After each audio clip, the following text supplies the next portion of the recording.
إن الحمد لله نحمده ونستعينه ونستغفره ونعوذ بالله من شرور أنفسنا ومن سيئات أعمالنا من يهده الله فلا مضل له ومن يضلله فلا هادي له وأشهد أن لا إله إلا الله وحده لا شريك له وأشهد أن محمدًا عبده ورسوله أما بعد فإن خير الحديث كتاب الله وخير الهدي هدي محمد صلى الله عليه وسلم وشر الأمور محدثاتها وكل محدثة بدعة وكل بدعة ضلالة وكل ضلالة في النار فأعوذ بالله السميع العليم من الشيطان الرجيم بسم الله الرحمن الرحيم يا أيها الناس اتقوا ربكم الذي خلقكم من نفس واحدة وخلق منها زوجها وبث منهما رجالا كثيرا ونساء واتقوا الله الذي تساءلون به والأرحام إن الله كان عليكم رقيبا يا أيها الذين آمنوا اتقوا الله حق تقاته ولا تموتن إلا وأنتم مسلمون يا أيها الذين آمنوا اتقوا الله وقولوا قولا سديدا يصلح لكم أعمالكم ويغفر لكم ذنوبكم ومن يطع الله ورسوله فقد فاز فوزا عظيما وقال الله جل وعلا في موضع آخر يا أيها الذين آمنوا كتب عليكم الصيام كما كتب على الذين من قبلكم لعلكم تتقون محترم حاضرین جمعہ، عزیز بچوں، بزرگوں، دوستوں اور خواتین ملت، ہر قسم کی بڑائی پاکی اللہ رب العالمین کے لیے ہے جو ہمارا آپ کا پیدا کرنے والا ہے، ہمارا خالق ہے، پالنہار ہے، روزی دینے والا ہے اور دیگر تمام اختیارات کا اختیار اپنے پاس رکھنے والا ہے۔ بعدہ درود و سلام پیش ہوں اللہ کے تمام نبیوں پر، بالخصوص ہمارے اور آپ کے آخری نبی جن کا نامی اسم گرامی محمد بن عبداللہ صلی اللہ علیہ وسلم ہے۔ اللہ کے نبی صلی اللہ علیہ وسلم پر جمعہ کے دن خصوصی طور سے درود کا اہتمام کرنا چاہیے۔ محترم حاضرین، ہم رمضان المبارک کی بابرکت ساعات اور بابرکت گھڑیوں سے گزر رہے ہیں۔ اس مہینے کا پانا ایک انسان کے لیے نہایت ہی اس کے نصیبے کے بلند ہونے کی نشانی ہے۔ یہ عظیم نعمت ہے جس سے اللہ رب العالمین نے ہم سب کو نوازا ہے۔ ہمیں اور آپ کو چاہیے کہ اس رمضان کی قدر کریں اور اس رمضان میں اللہ رب العالمین کو راضی و خوش کرنے کی کوشش کریں اور اپنے آپ کو جہنم سے آزاد کرنے کی کوشش کریں۔ اللہ تعالی ہم تمام لوگوں کو اس کی توفیق عطا فرمائے۔ محترم حاضرین، آج کے اس خطبہ جمعہ میں آپ حضرات کے سامنے جس موضوع کو لے کر میں آپ کے سامنے حاضر ہوا ہوں وہ موضوع ہے خصائص رمضان۔ خصائص رمضان کا مطلب یہ ہے کہ رمضان کے مہینے میں وہ کون سی چیز ہے جو اسے دیگر مہینوں سے ممتاز کرتی ہے۔ رمضان کے مہینے میں جو چیز پائی جاتی ہے اور وہ چیز دیگر مہینوں میں نہ پائی جائے، وہ کون سی چیزیں ہیں؟ چند باتیں میں آپ کے سامنے اس حوالے سے پیش کروں گا۔ پہلی جو خاصیت ہے وہ یہ ہے کہ اس مہینے کے روزے فرض ہیں۔ رمضان کے روزوں کو آپ چھوڑ دیجئے، اس مہینے کو چھوڑ دیجئے، اس کے علاوہ جو بقیہ 11 مہینے ہیں ان مہینوں میں روزے فرض اور واجب نہیں ہیں۔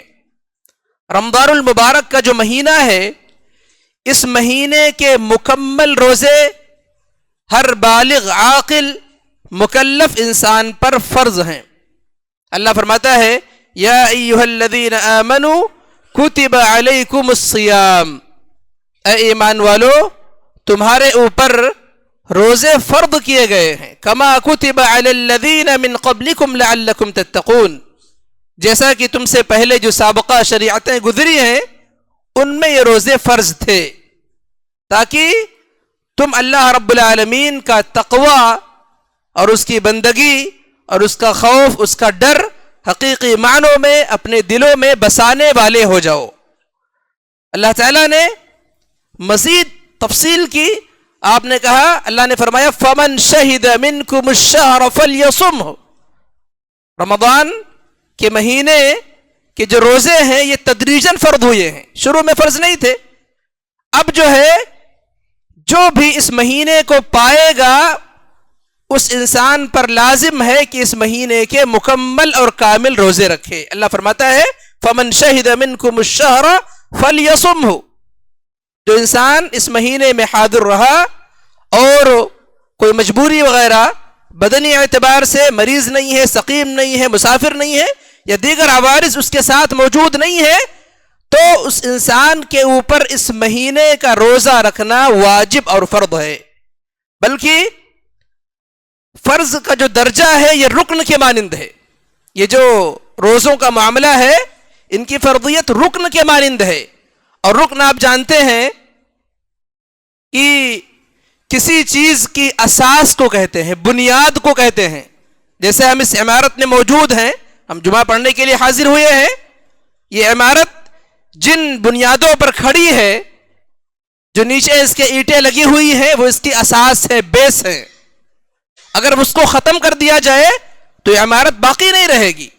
اسی طرح سے اسلام کے اندر 5 چیزیں ہیں جو بنیادی ہیں، جو اساسی ہیں، جن کی حیثیت بنیاد کی ہے، اس میں سے روزے بھی ہیں۔ اللہ کے نبی صلی اللہ تعالی علیہ وسلم آپ نے بے شمار روایتوں کے اندر اس کو بیان فرمایا ہے، بنی الاسلام علی 5، اسلام کی بنیاد 5 چیزوں پر قائم ہے، 5 بنیادی اور اساسی چیزیں ہیں۔ اگر کوئی انسان ان چیزوں کا انکار کرتا ہے وہ اسلام سے خارج ہو جاتا ہے۔ کسی ایک چیز کا انسان اگر انکار کرے، انسان کے روزے کو میں فرض نہیں مانتا، اس کا منکر ہے، وہ اسلام سے خارج ہو جائے گا۔ اگر انسان زکوٰۃ کا انکار کرتا ہے اسلام سے خارج ہو جائے گا۔ اگر انسان سستی کی بنا پر، کاہلی کی بنا پر روزے نہیں رکھ رہا ہے، اس طرح کا کوئی مسئلہ ہے تو بات الگ ہے، لیکن اگر اس کی فرضیت کا انسان منکر ہے، انکار کرے، اس کو فرض اور واجب نہ مانے تو اسلام سے انسان خارج ہو جاتا ہے۔ اللہ کے نبی صلی اللہ علیہ وسلم نے جو 5 چیزیں بیان فرمائی ہیں، آپ نے کہا وصوم رمضان، اس میں رمضان کے مہینے کا روزہ رکھنا ہے۔ اللہ کے نبی صلی اللہ علیہ وسلم کی خدمت میں ایک قبیلہ آیا اور اس قبیلے نے کہا اللہ کے نبی صلی اللہ علیہ وسلم ہم بہت دور سے آئے ہیں اور ہم جس علاقے میں رہتے ہیں وہ علاقہ مامون نہیں ہے، امن والا علاقہ نہیں ہے، ہم حرام حرمت والے مہینوں میں آپ کی طرف سفر کر کے آئے ہیں۔ اللہ کے نبی صلی اللہ علیہ وسلم اب ہمیں بتلائیں اس عمل کے بارے میں جو ہمیں جنت کے اندر داخل کر دے۔ اور صحابہ کرام رضوان اللہ علیہم اجمعین کے سوالات آپ دیکھیں کس قدر نفع بخش ہوتے تھے دنیا و آخرت کے لیے۔ اس قبیلے والوں نے سوال کیا کہ اللہ کے نبی صلی اللہ علیہ وسلم ایسے عمل کے بارے میں بتلائیے۔ اللہ کے نبی صلی اللہ علیہ وسلم نے انہی بنیادوں کے بارے میں بتلایا۔ اس میں آپ نے رمضان کا تذکرہ کیا۔ ایک سائل آتا ہے، اللہ کے نبی صلی اللہ علیہ وسلم سے سوال کرتا ہے، اللہ کے نبی صلی اللہ علیہ وسلم ان چیزوں کے بارے میں بتلاتے ہیں، شہادت اللہ الہ الا اللہ، توحید کا اقرار، اسی طرح سے نماز کی پابندی، زکوٰۃ ہے، اسی طرح سے حج ہے، رمضان کے روزے رکھنے ہیں۔ وہ سائل کہتا ہے کہ اللہ کے نبی صلی اللہ علیہ وسلم اگر میں اس پر کچھ زیادتی نہ کروں، مزید کچھ نہ کروں، اللہ کے نبی صلی اللہ علیہ وسلم فرماتے ہیں افلح ان صدق، یہ انسان کامیاب ہو گیا، یہ نجات پانے والا ہو گیا اگر یہ جو میں نے بنیادی باتیں بتائی ہیں اگر یہ اس پر عمل کرنے والا ہو گیا. اسی طرح سے جو حدیث جبرائیل ہے بڑی معروف اور مشہور ہے. جبریل امین اللہ کے نبی صلی اللہ علیہ وسلم کے پاس سائل بن کر آئے تھے اور صحابہ بڑے ہی حیرت میں تھے. کیسا سائل ہے؟ یسألہ ویصدقہ، یعنی سوال بھی کر رہا ہے. ایک انسان کے پاس علم نہیں ہوتا ہے، وہ سوال کرتا ہے تو اس کے نتیجے میں اس کو علم حاصل ہو جاتا ہے. لیکن یہ سائل ایسے ہیں، مسئلہ پوچھتے ہیں، کہتے ہیں اسلام کے بارے میں بتلائیے. اللہ کے نبی صلی اللہ علیہ وسلم انہی باتوں کے بارے میں بتلاتے ہیں 5 چیزیں، اور اس میں آپ روزے کا بھی تذکرہ کرتے ہیں. جبریل امین کہتے ہیں کہ آپ نے صحیح کہا، اسلام کے یہی 5 بنیادی اراکین ہیں. اللہ کے نبی صلی اللہ علیہ وسلم نے معاذ بن جبل رضی اللہ تعالی عنہ کو جب بھیجا تھا، آپ نے جب بھیجا دعوت کے لیے، تو آپ نے انہی 5 بنیادی چیزوں کا تذکرہ فرمایا، اور آپ صلی اللہ علیہ وسلم نے ان چیزوں کو ترتیب کے ساتھ ذکر فرمایا ہے. یہ اس کا موقع نہیں ہے کہ میں اس کی تفصیل آپ کے سامنے ذکر کروں.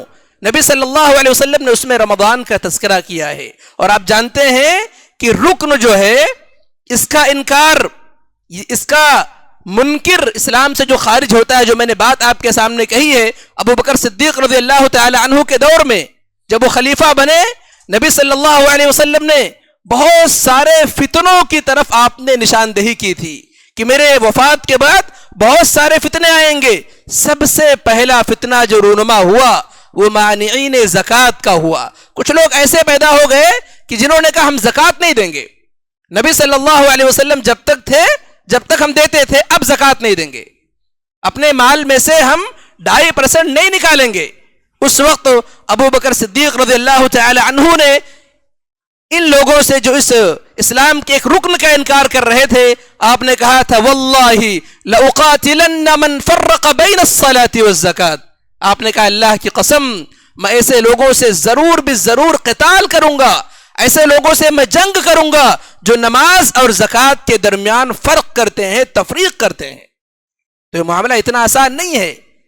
یہ جو رمضان کے روزے ہیں یہ رکن کی مانند ہیں. اس کا کوئی انسان اگر انکار کرتا ہے وہ اسلام سے خارج ہو جاتا ہے. تو پہلی خاصیت یہ ہے کہ اللہ رب العالمین نے اس رمضان کے مہینے کے روزوں کو فرض اور واجب کیا ہے.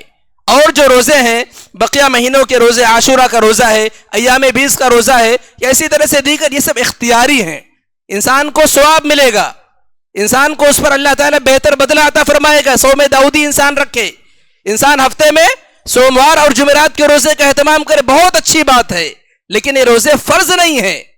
اللہ تعالیٰ نے تخصیص جو اس مہینے کی ہے کہ اس مہینے کے روزے فرض اور واجب ہیں.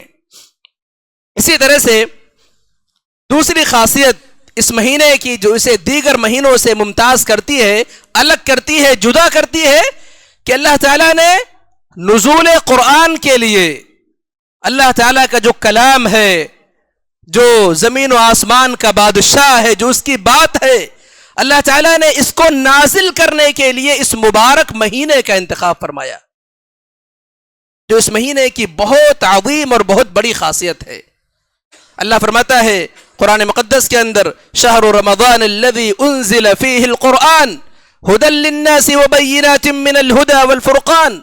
اللہ فرماتا ہے کہ رمضان ہی کا وہ بابرکت مہینہ ہے جس میں قرآن مقدس کو نازل کیا گیا.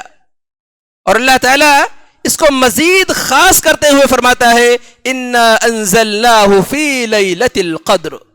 اس قرآن کو ہم نے ایک عظیم اور انتہائی برکت والی، عظمت والی، سکون والی، رحمت والی، ملائکہ کے نزول والی، سلام والی رات میں ہم نے اس کو نازل کیا ہے. انا انزلناه فی لیلۃ القدر. اس نزول سے مراد کیا ہے؟ نزول سے مراد یہ ہے کہ اللہ رب العالمین نے شب قدر میں قرآن مقدس کو لوح محفوظ سے بیت العزہ میں رکھ دیا، یک بارگی ایک ساتھ، اور اس کے بعد وہاں سے نبی صلی اللہ تعالی علیہ وسلم پر 23 سال کی مدت میں مختلف حالات اور ظروف کے اعتبار سے جبریل امین کے واسطے سے قرآن مقدس نازل ہوتا رہا. یا اسی طرح سے بعض مفسرین نے یہ بات بھی لکھی ہے کہ قرآن مقدس کے نزول کی جو ابتدا ہوئی، وحی کی جو ابتدا ہوئی، اقرأ بسم ربک الذی خلق، ان آیات کا نزول بھی رمضان کے مہینے میں ہوا. اللہ فرماتا ہے ھدی للناس وبینات من الہدی والفرقان، اس قرآن میں لوگوں کے لیے ہدایت موجود ہے، قرآن لوگوں کے لیے شفا ہے، قرآن لوگوں کے لیے برکت کا ذریعہ ہے. اور اللہ فرماتا ہے وبینات من الہدی والفرقان، اور اسی طرح سے اس میں حق اور باطل کی واضح نشانیاں موجود ہیں. قرآن کے اندر کوئی غموض نہیں ہے، ابہام نہیں ہے. فصلناہ تفصیلا، اللہ تعالیٰ نے حق کو واضح کر دیا ہے، دلائل دیے ہیں، توحید کے دلائل موجود ہیں. آپ کائنات پر غور کریں، دلائل کونیہ موجود ہیں. اللہ تعالیٰ نے مختلف نشانیوں کے ذریعے سے ثابت کیا ہے کہ اللہ ہی عبادت کے لائق ہے. اللہ تعالیٰ نے حق کو واضح کیا ہے، جھوٹ کیا ہے، باطل کیا ہے، اللہ تعالیٰ نے اس کو اس قرآن میں بیان کیا ہے. آج مسئلہ یہ ہے میرے بھائیو، آپ سنیں گے کہ بعض ایسے مولوی ہیں جو کہتے ہیں کہ قرآن کو انسان اگر ترجمے کے ساتھ پڑھے گا تو گمراہ ہو جائے گا. میرے بھائیو کتنی بڑی جسارت ہے.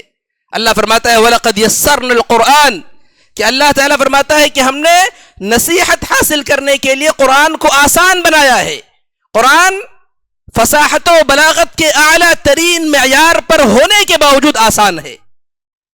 اس سے نصیحت حاصل کرنے والوں کے لیے نصیحت حاصل کرنا آسان ہے. اللہ فرماتا ہے افلا يتدبرون القرآن ام على قلوب اقفالها، لوگ قرآن پر غور کیوں نہیں کرتے؟ کیا ان کے دلوں پر تالے لگے ہوئے ہیں؟ میرے بھائیو، آج ہمارے لیے قرآن مقدس میں غور کرنا، قرآن مقدس کا پڑھنا، قرآن مقدس کو سمجھنا، اس کی تلاوت کرنا آج ہمارے یہاں بہت آسان ہے. مصاحف کی کثرت ہے، مساجد میں آئے مصحف موجود ہیں.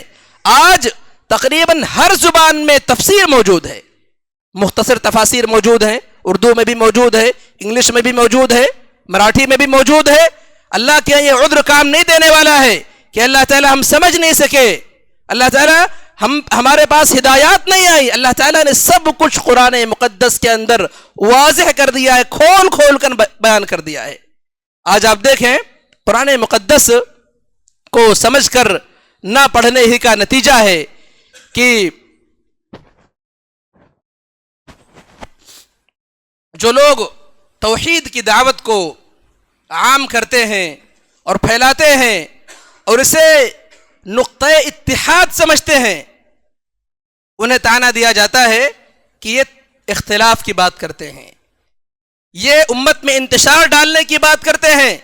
آپ قرآن پڑھیں میرے بھائیو، قرآن پڑھیں تو صحیح. اللہ تعالیٰ نے جتنے انبیاء علیہم الصلاۃ کا تذکرہ فرمایا ہے، آپ ترجمہ پڑھیں یا قوم اعبدوا اللہ ما لکم من الہ غیرہ. توحید ہی یہ اتحاد کا مرکز ہے، توحید ہی کے ذریعے سے امت میں حقیقی معنوں میں اتحاد ممکن ہے. تمام انبیاء آئے اور سب سے پہلے قوم والوں سے کہا اے قوم کے لوگوں، ایک اللہ کی عبادت کرو، ایک اللہ کے علاوہ کسی کی عبادت نہ کرو. اللہ ہی ربوبیت میں، اسماء و صفات میں، الوہیت میں یکتا ہے، تنہا ہے. تمام انبیاء علیہم السلام کی دعوت کا خلاصہ یہی توحید ہے.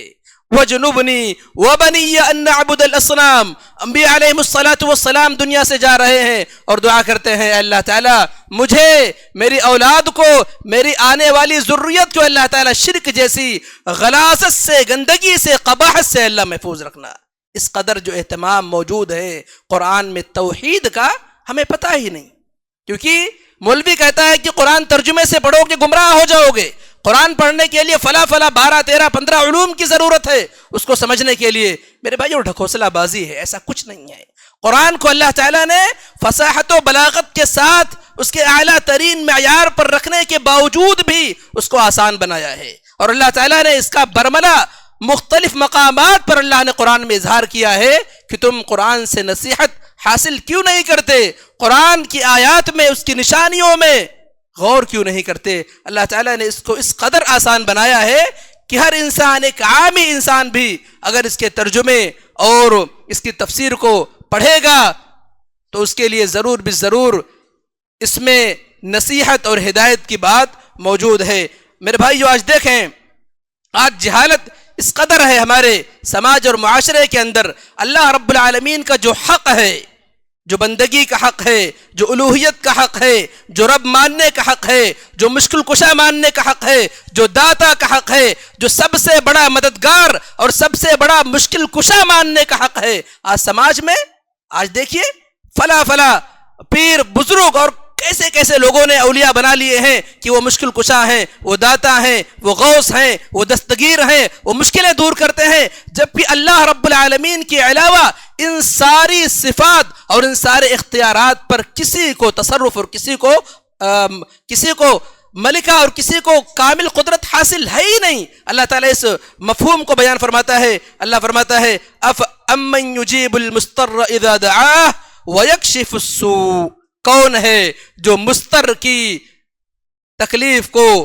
پریشانی کو، بیماری کو، غم کو دور کرتا ہے؟ کون ہے جو برائی کو دور کرتا ہے انسان سے؟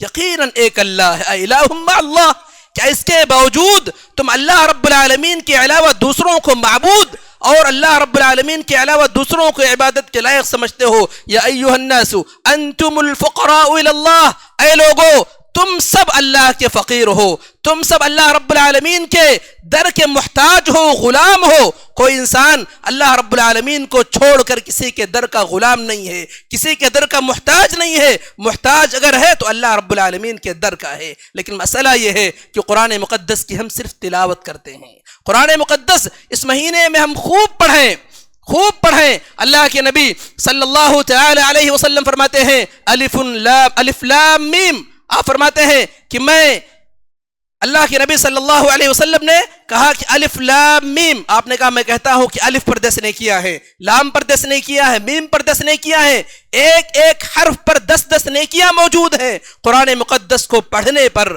اس مہینے میں ہم خوب قرآن پڑھیں، کثرت سے تلاوت کا اہتمام کریں۔ یہ قرآن کا مہینہ ہے، اللہ کے نبی صلی اللہ تعالی علیہ وسلم نے اس کا اہتمام کیا ہے، لیکن ساتھ ہی ساتھ ہم ارادہ کر لیں، عزم کر لیں، اللہ تعالیٰ کا پیغام کیا ہے، قرآن میں ہم سے اللہ کیا کہنا چاہتا ہے، اللہ کا مقصود کیا ہے، منتہا کیا ہے، غایت کیا ہے اللہ سبحانہ وتعالیٰ کی بندوں سے، اس کو سمجھنے کے لیے ہم ہر دن 1 صفحہ یا 2 صفحہ ہم اس کو ترجمے کے ساتھ پڑھیں گے، ہم اس کو تفسیر کے ساتھ پڑھیں گے۔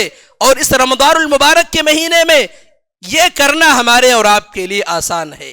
اللہ کے نبی صلی اللہ تعالی علیہ وسلم، جبریل امین آپ کے پاس آتے تھے، آپ صلی اللہ علیہ وسلم دور کیا کرتے تھے رمضان المبارک کا۔ فلما كان العام الذي توفي فيه صلی اللہ علیہ وسلم، جس سال اللہ کے نبی صلی اللہ علیہ وسلم کی وفات ہوتی ہے، اللہ کے نبی صلی اللہ علیہ وسلم نے 2 بار آپ نے جبریل امین کو قرآن سنایا، دور کرایا۔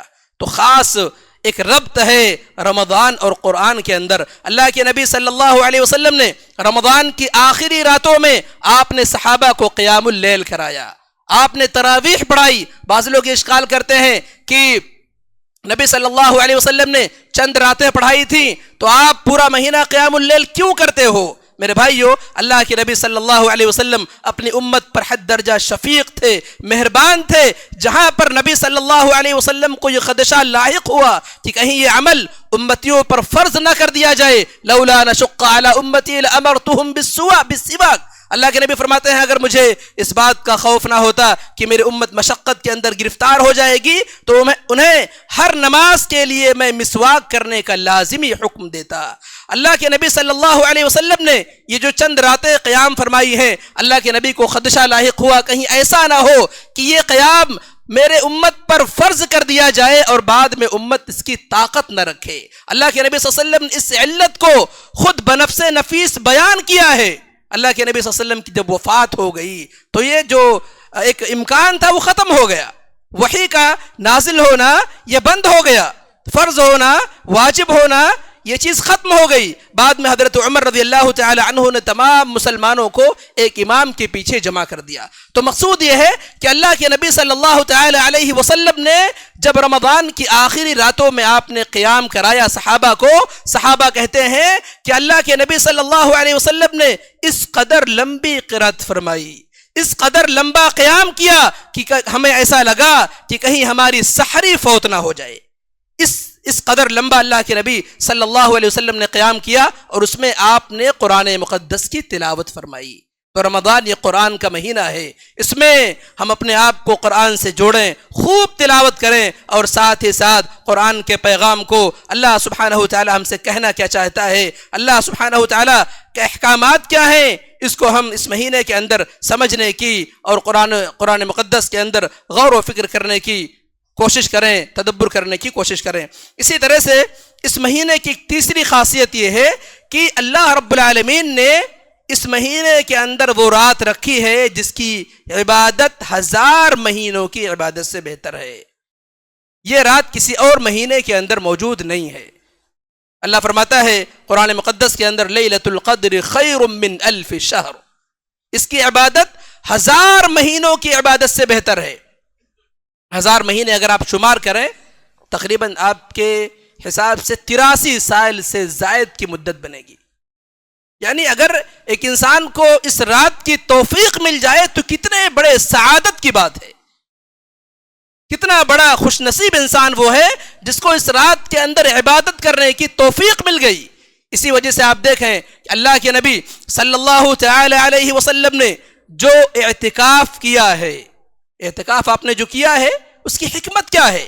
اللہ کے نبی صلی اللہ علیہ وسلم نے پہلے رمضان کے پہلے عشرے میں اعتکاف کیا، آپ نے پھر بعد میں دوسرے میں کیا. اللہ کے نبی صلی اللہ علیہ وسلم اسی رات کو تلاش فرما رہے تھے، اسی رات کو تلاش فرما رہے تھے. ایک انسان جو معتکف ہوتا ہے، حالت اعتکاف میں بیٹھتا ہے، اپنے آپ کو دنیا کی مشغولیات سے کاٹ لیتا ہے، الگ کر لیتا ہے، جدا کر لیتا ہے، اللہ کی عبادت کے لیے اپنے آپ کو خاص کر لیتا ہے، راتوں کو جگتا ہے، اور اسی طرح سے قرآن مقدس کا اہتمام کرتا ہے، دعا کرتا ہے.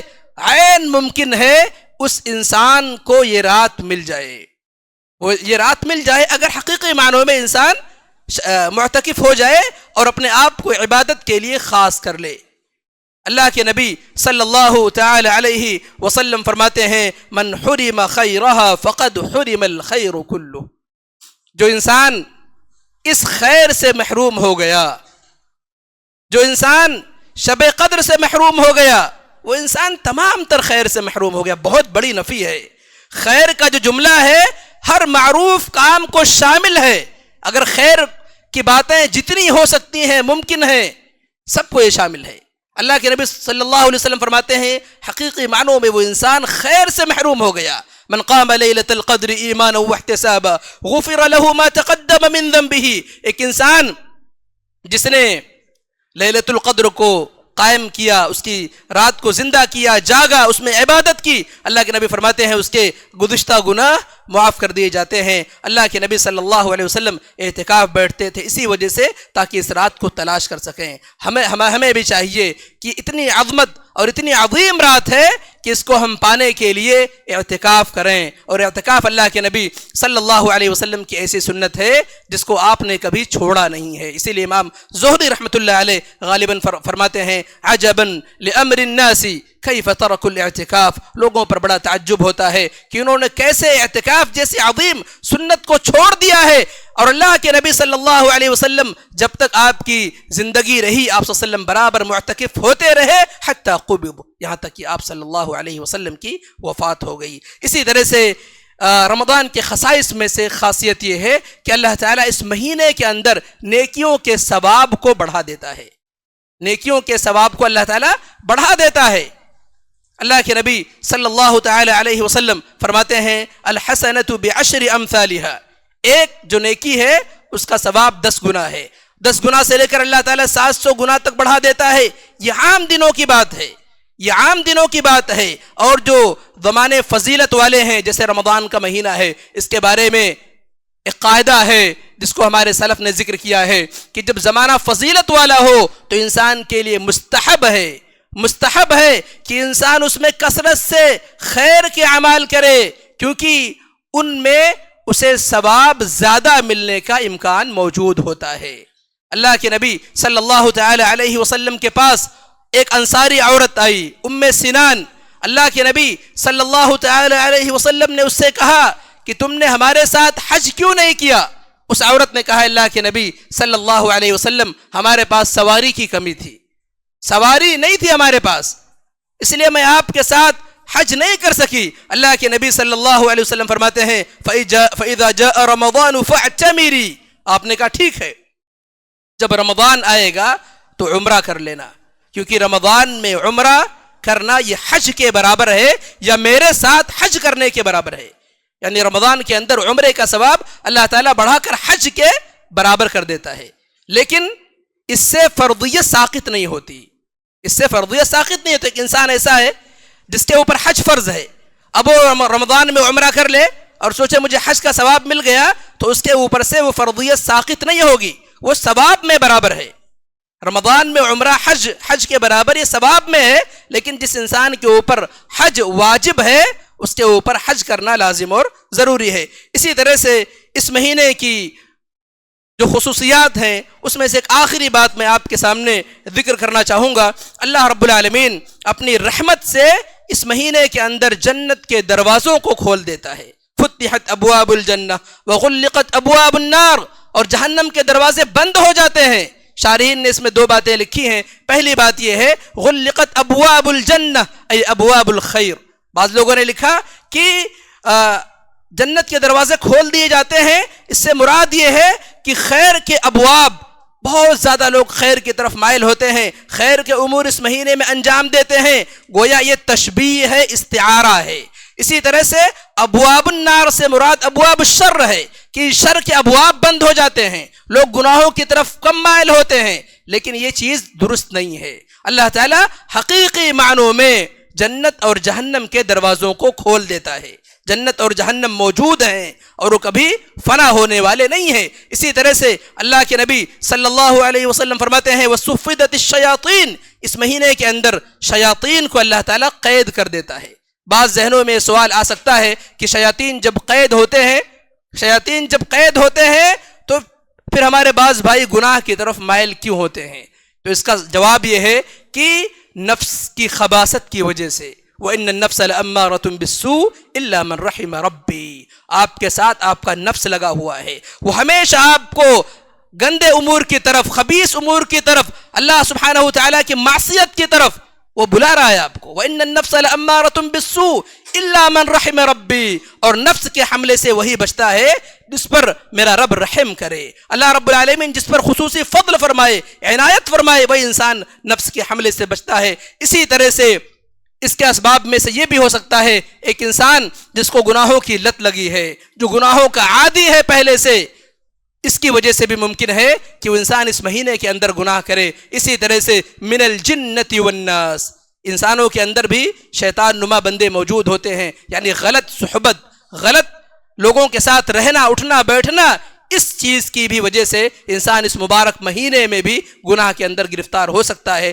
اللہ رب العالمین سے میں دعا کرتا ہوں اللہ تعالی ہمیں اس مہینے کی عظمت کو صحیح معنوں میں سمجھنے کی اور اس کا احترام کرنے کی اور اس کی مبارک گھڑیوں کو درست اور خیر کے امور میں، بہتر امور میں اللہ تعالی ہمیں استعمال کرنے کی توفیق عطا فرمائے، آمین۔ اللہ تعالی ہمیں رمضان کی عظمت کو صحیح معنوں میں سمجھنے کی توفیق عطا فرمائے۔ اللہ تعالی اس رمضان کو ہمارے لیے مغفرت کا اور نجات کا ذریعہ بنائے، آمین۔ رب العالمین جب تک ہم اس دنیا کے اندر ہیں ایمان اور احسان پر باقی رہیں، اور جو ہمارا خاتمہ ہو خاتمہ بالخیر ہو، وصلی اللہ علی نبینا محمد وعلی آلہ وصحبہ اجمعین۔